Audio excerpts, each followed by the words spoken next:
Every April Fool's Day, my boyfriend joined his childhood friend in the same cruel prank, pretending to propose to me. Last year, I slipped the ring onto my finger, my heart full of hope. Suddenly, the mechanism snapped tight. Pain shot through my hand and I cried out. He apologized afterward and promised that this year the proposal would be real. As such, I arrived carefully dressed, believing him. Instead, I was met with a face full of cake. He reached out gently, wiping the cream from my face as if it were nothing more than a harmless joke. However, this time, I took a step back. After 6 disappointments, I chose to walk away. So why was it that, in the end, he was the one consumed by regret?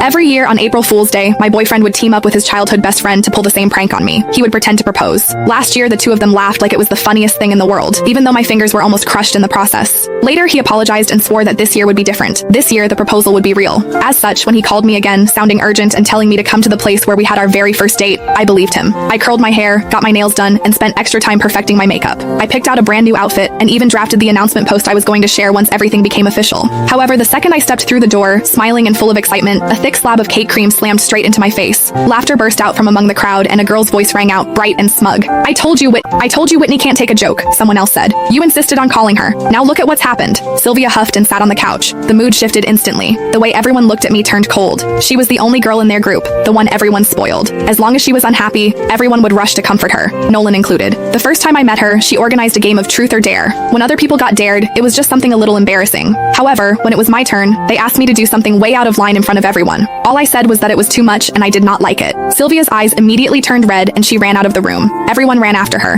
Nolan too. The welcome party that was supposed to be for me ended with me sitting there alone. He never said anything about it afterward, but from that day on, he never brought me to their gatherings again unless Sylvia said it was okay. Then Nolan looked at me, his brows pulled tight. Whitney, apologize to Sylvia. Before, I would have swallowed everything. I would have forced a smile, apologized, and explained myself just to fit in, just so Nolan would not look bad in front of his friends. I probably would not have even waited for him to ask. However, when even breaking up meant less to him than a single moment of Sylvia being upset, I finally understood. From the very beginning, this relationship never mattered as much to him as what he had with her. I bent down and picked up the bag and coat I had bought in order to meet his parents. As they stared, cold and judging, I said, Nolan, we're done. I mean it this time. My heels felt unsteady as I turned and walked out. As the door closed behind me, I could still hear Sylvia's light, teasing laughter drifting out from inside. Are you seriously not going after her, you hopeless romantic? Nolan let out an icy laugh. She's just throwing a tantrum. If I actually go after her, what about you? He shrugged like it was obvious. Besides, she has no one to rely on except me. She's way easier to deal with than you. My heart felt like it had been split open. His words cut through me like a knife, slicing into wounds that had never fully healed. 6 years ago, right there, Nolan had confessed to me. He told me I was the one he wanted for the rest of his life. Truth be told, it had not been easy for him to win me over.